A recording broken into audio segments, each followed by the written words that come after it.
Welcome back, everyone. NicknLex here. Thank you so much for joining me today to this new episode of Music with Nick. Today we got a very interesting project by Dave in form of a marathon. It's a pretty much it happened because of a collaboration that that Dave heard on a CD. So I'm gonna read you this real quick, and then I'm going to tell you what I know as well. So it says here's the story on this one. Back in February, I got the new Jacob Collier CD that I had pre-ordered. The first song I had noticed was a collaboration with Jacob and a group called Arc Echo that I had not heard of. So I started to listen. They call themselves prog metal, which I'm very familiar with, progressive metal. They're actually right now on tour with Dream Theater, which is kind of cool. Now, more to this later. It says, now we'll start this marathon with Jacob Collier, and I'm sure you guys know Jacob Collier, everyone. It started with Jacob Collier collaboration titled 100,000 Voices, of the 3-month-old album D Jesse 4. I hope I'm pronouncing this correctly. This does have vocals. If you remember, we did Jacob Collier a few months back, of course, Lionel Richie, All Night Long cover. So that's the first song, and then the next three are Arch or Arc. You know, I think it's Arch, if I'm not incorrect. Arch. I don't know, Arch or Arc, it doesn't matter. Echo, Color Wheel, Aluminosity, featuring Jordan Rudess, Dream Theater, and Leonessa is the fourth song. There's a lot going on these songs. Now, guess what, Dave? So I've seen these guys live when we went to see Haken. They were basically the opening act for Haken. And literally, I mean, I love Haken and everything, but these guys blew Haken pretty much out of the water. Like, that was my experience. I just like, there was so much going on, and we were literally standing like right here, and they're up here, like literally first row. And the guitar player was just like, you know, doing all this stuff. Like, he was just all over the place. Very, very technical stuff. Amazing. That's the stuff that I love. Like I always say, I only listen to instrumental music. That's the music that I listen to. I'm not like a super fan of Arch or Arc Echo, because simply I haven't really followed up with them, and I'm so far behind with all the stuff that I listen to, and I listen more to jazz fusion instead of progressive metal. But yeah, like what we saw was pretty insane. So I don't know, like I wouldn't remember the songs because there were instrumentals and there was so much going on, but the keyboard player was just out of this world. The guitar player was insane. The bass, like they were all tapping, you know, they're all playing with their, you know, doing all these like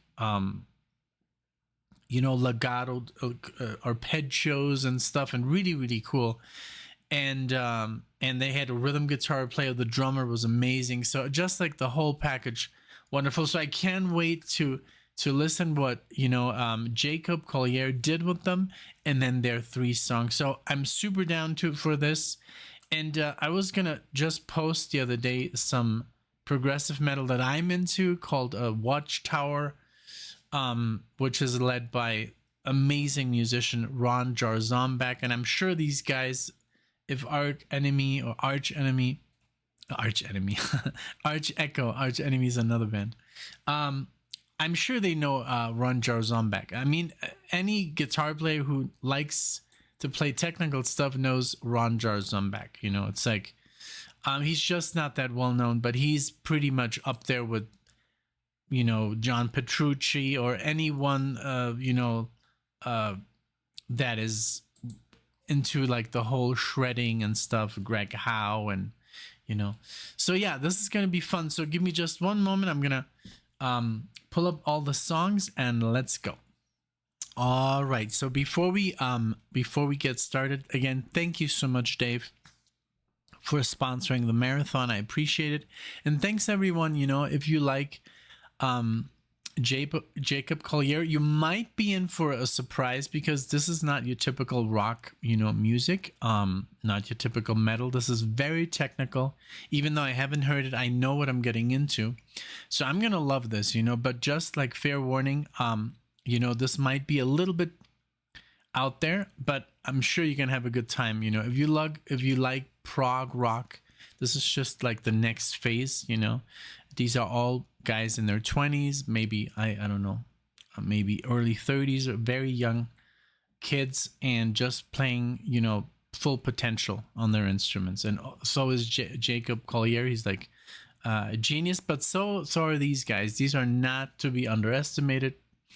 You know, on their instruments and the creativity and all that good stuff. So again, thank you so much, Dave, for sponsoring this. I appreciate it, and I hope you have a lot of fun. Let me know in the comment section. And if you like the video, of course, subscribe. I wanted to remind you, 80% of all listeners on this channel, they do watch the videos, but they're not subscribed. So please, if you are not subscribed, check, and you can press that subscribe button just to take the channel, you know, further. Okay, here we go with the first song, 100,000 Voices by Jacob Collier with Arc Echo. Here we go.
Took a walk somewhere through the fog to the roaring sea. I could almost see you there, standing right in front of me, and I know what it feels like to be somebody else.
was actually, I was wondering, do you guys have any...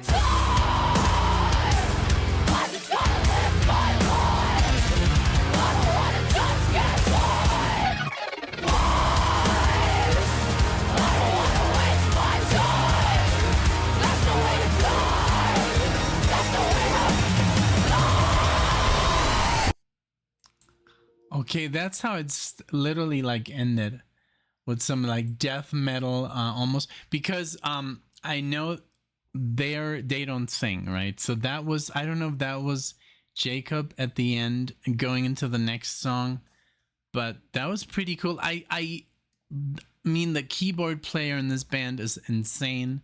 He was putting on an amazing show, and I think he's like the, I don't know who the, you know, band leader, if you want to call it that, because most of the bands that I listen to don't really have a band leader. You know, there's like pretty much everyone is a creative force, you know, nowadays, I guess, you know. But yeah, the guitar player and the keyboard player were just putting on like this crazy show, and the bass player too. Everyone, you know, the drummer, they were really all over the place.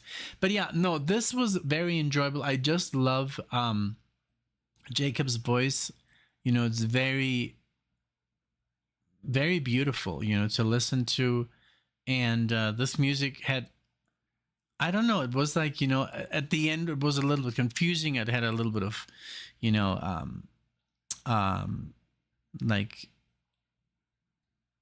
like salsa, you know, but in the background when the whole speech thing was going on, and then it turned into like this metal fest. And I don't listen that kind of music when it gets that heavy. I'm out. Like, I was never into death metal, and I just can't do it, you know. I just don't have the patience, or I just don't want to, you know. It's not, I'm not interested. I've been always into heavy metal and classic and newer stuff like Dream Theater, progressive metal. But when it becomes a shouting match, I check out immediately. So I've just been that way, you know. So but yeah, interesting track, you know, and very sudden, you know, end. But I really enjoyed it. Like, you know, the first I guess 4.5 minutes minus the last, you know, 15 seconds of like noise and screaming. But hey, you know, I'm sure it bled into a next song, which we're not gonna listen to. So I'm just gonna check real quick the email by Dave. So the next track is yeah, I'm right. I just wanted to check Color Wheel, and this is by Arch Echo. I'm just gonna say Arch, you know, because I'm really not sure how to pronounce it. But yeah. So here we go, and you know, have fun with this one. I'm sure you're gonna get a kick out of it if you like stuff like, you know, I don't know, like I would say this is more in the realm of, wouldn't compare it with bands like Genesis or Yes. I would compare it more with like Gentle Giant, going more into like technical, you know, stuff. And of course, if you have followed, you know, this is a 90s band, Dream Theater or Symphony X or something like Watchtower or Spastic Inc. Or I would say a little bit of Queensryche or Fate's Warning, then you're definitely gonna like this, you know, because it's in that realm. It's instrumental, but like heavy stuff. So here we go with Color Wheel. This is from their debut 2017, and here we go. All right.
beautiful, man.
Yeah. This is pretty much like, it's so crazy because this is just like a newer version of all the music I've been listening to pretty much half of my life. Now this obviously it's a little bit different in the sense that it's heavier. It's like jun, jun, jun, jun. It's more, it has more punch than the music that, because I'm gonna drop a couple of names just to talk about what has influenced me, you know, for the last, let's say 15 years, to play and to learn and to study and all that stuff. The only thing that's a little bit different that these bands I think are tuned a little bit lower because they have more strings, 7 or 8 strings on their guitars, and that's why everything sounds a little bit crunchier than, let's say, in the 2000s or, you know, or like 80s and 90s. So, but pretty much like I started listening to metal, and then I kind of like switched real quickly to instrumental music or like guitar music, and which was Yngwie Malmsteen and Steve Vai and Joe Satriani, and I got into guys like Greg Howe and Richie Kotzen and Jason Becker and Michelangelo Badio and stuff like that, Tony McAlpine, Dream Theater. And as you can see, if you listen to a song like this, it sounds like, you know, the instrumental sections of Dream Theater, you know, even the keyboard here sounds a lot like Jordan Rudess, which we're going to hear in a second. But it's pretty much the same style, but a little bit more, you know, a little bit more interplay. Because, I mean, the bands that I would listen to, yes, they were instrumental, but it was usually just like one guy who was doing all the, you know, the playing, like, oh, even bands like, or like guitar players like Aldi Meola. I got into him, of course, heavily, and Vinnie Moore or Alan Holdsworth, which is the one that pretty much, that's the one that that keeps me going. You know, it keeps me practicing, because I mean, I just don't see an end, you know, of learning. And but yeah, it's pretty much, you know, that same style. And this is wonderful. I love how they play, you know, dual harmonies and stuff. And I love this is here. I guess is a little bit more progressive, because the stuff that I would listen to was more instrumental, just straight up, you know, Steve Vai or Joe Satriani. And then I got into progressive metal with like Symphony X and Dream Theater, and that's what this sounds like, but without the lyrics, like Liquid Tension Experiment. You know, if you want to check out all those bands that I mentioned, I hope it's not too much. But yeah, you know, Marty Friedman, Jason Becker, all those, like, all the Scrapnel Records artists pretty much used to play like this in the 80s and 90s. And it's a style, you know, that not everybody, I guess, gets into, you know, but I certainly was into that, and I'm still into it, you know. So I'm super happy for them that they're gonna, I mean, I saw them with Haken, and now they're gonna tour with Dream Theater. So I'm sure if we go, we're gonna go see Dream Theater this year. Of course, we're gonna catch them again. So yeah, this is just wonderful, you know. It's like, it's really difficult to play like this. It takes a lot of years and a lot of dedication to pull this off. So it's not just mindless, you know, shredding or anything. There's a lot of discipline and school behind this. Just for people that, you know, say, oh, it's just like all like random notes. No, it's very, very, it's just, I just have to pay my respects to musicians like this, because it is very, very difficult to pull this off. So next one is from their Final Pitch album, and this is 2023, so just last year. And this has Jordan Rudess of Dream Theater, and also he used to play with Vinnie Moore, and he was featured on a lot of like stuff before Dream Theater. He was just like amazingly classically trained pianist turned prog rocker. This is Aluminosity. Sorry if I'm butchering these names, but here we go from Final Pitch.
So what I've noticed here, like, I mean, there's a lot of like, you know, of course, there's a lot of fast running scales and stuff. But what I love is that they kind of like, they play something very complex and then they go back to something a little bit more simple, that where the listener can kind of like relax and just like almost like you can almost sing along. Bum, bum, ba-da-dum. It's the theme, you know, and then they venture again into the wild with like super crazy almost jazz like, you know. There's a fine line between prog rock or prog metal and jazz fusion, because at this stage there are no really, like, you know, laws of what you can do, you know. So it reminds me a lot of like stuff that I've been just like learning on this channel, you know, like Mahavishnu Orchestra and stuff like that, or just, you know, jazz fusion bands that I wasn't aware of. But yeah, it they hold their hand, you know. And it's just like, this is called progressive metal because it's just a bit heavier on the distortion. The instruments are a little bit louder. The tuning is different. But in the end, I mean, it is jazz and it is rock, you know, and it's a fusion of those two elements. It's very good. But yeah, so far, I love that they, you know, they throw you into like very difficult things, and then it becomes a little bit more easy to listen to for just a common listener, you know, to follow along.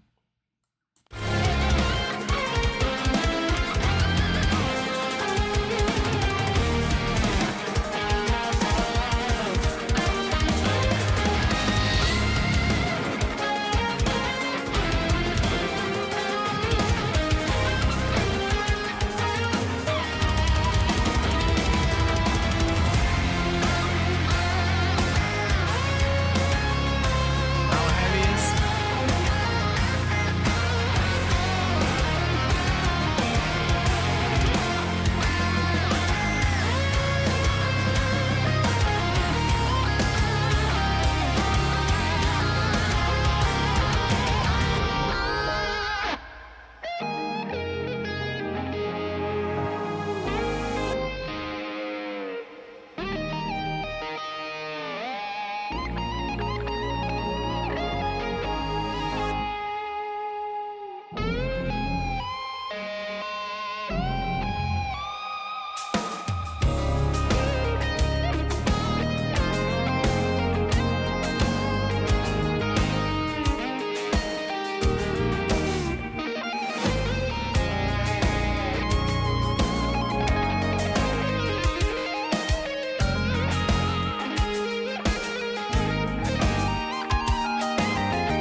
Uh-huh.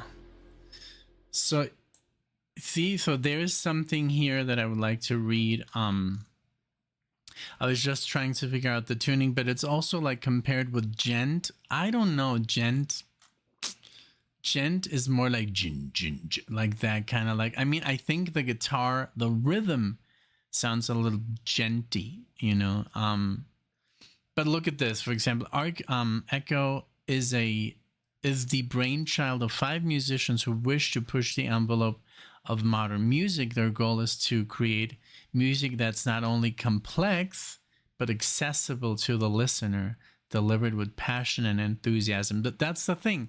For example, if you listen to the solo, it was very melodic and slow, and basically it is easy to understand and to follow. And then they eventually go into overdrive. So this is the one that featured Jordan Rudess on the keyboard, but I really didn't know which one was which, because the other because also their keyboard player has almost the same tone on his keyboard when he solos. So I don't, but it was definitely, I guess, him who took the solo. There's an article here where they're promoting Jordan, and he's playing on this track. So yeah, very, very cool.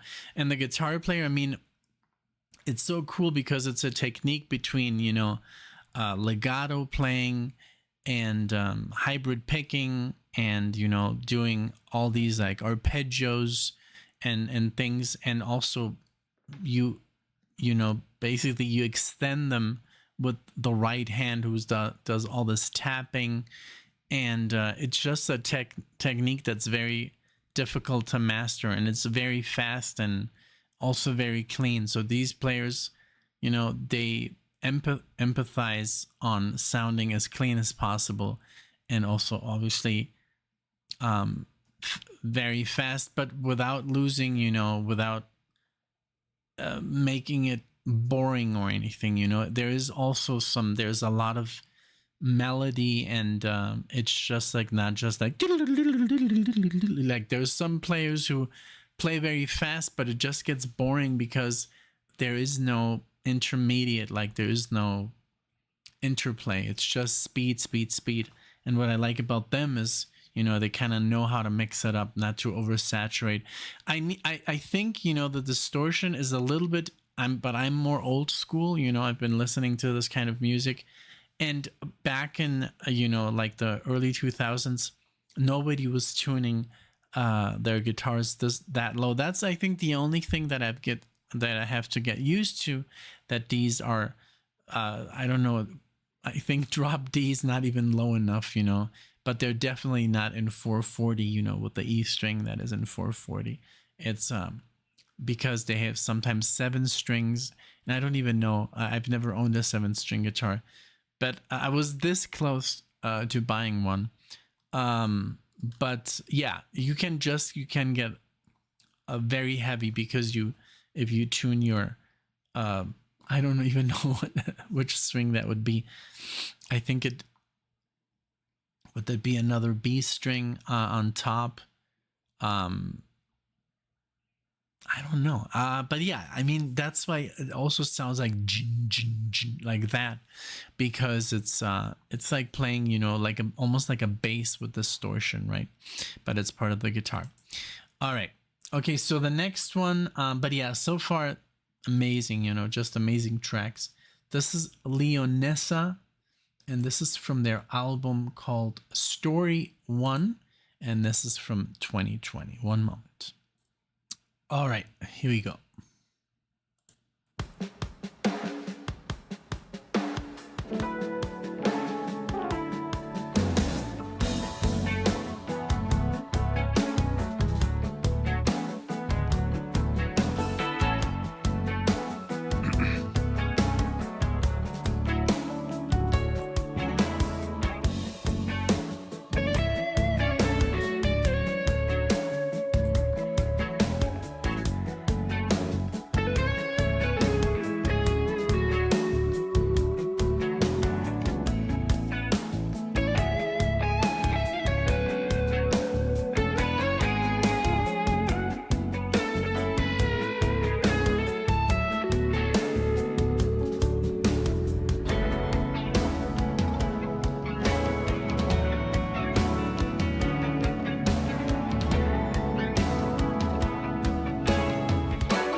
Very cool.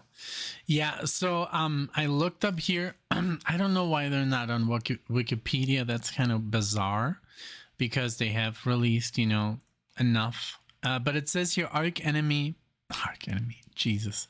Arch Enemy is a death metal band. You don't want to listen to it. I mean, they might have, one or two things, but it's just Arch Enemy. It's Arch Echo. Sorry.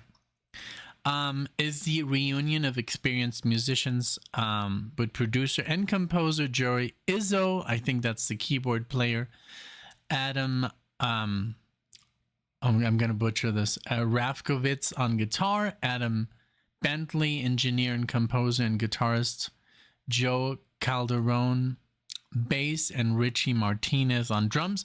Now the band has released a first self-titled album in 2017, an instrumental progressive rock fusion gent album.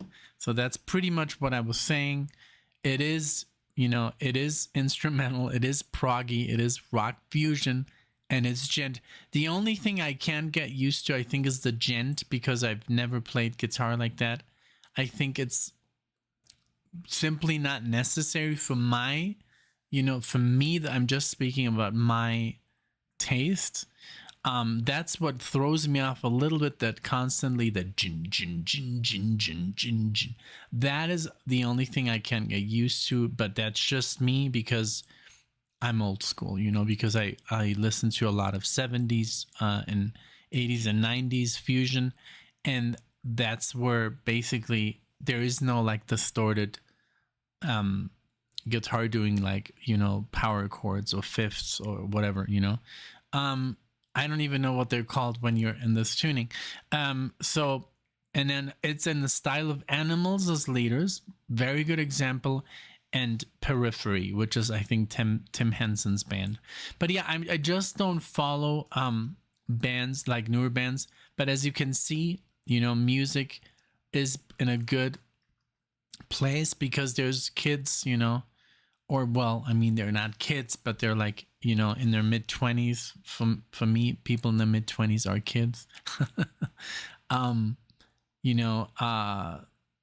They're doing amazing, they're doing amazingly well, and they're playing, music that is very, very difficult and very cool, and it's out there, and I wish, there were more bands, and I guess maybe they are, and they haven't been discovered yet. And I mean, unfortunately, this music is not being played on, on the radio, I'm sure there's radio stations who play this kind of music, but I wish it was more mainstream.